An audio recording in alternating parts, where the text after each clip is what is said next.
शाहूच्या मातीत गरीब घरात जन्म आलाय ग, असा बाई जन्म आलाय ग.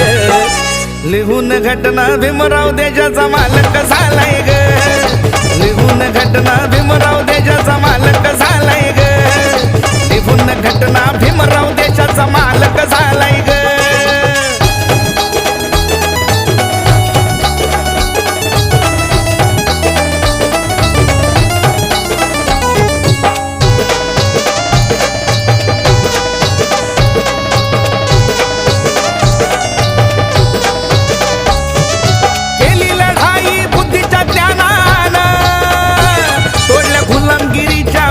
त्या पेनानं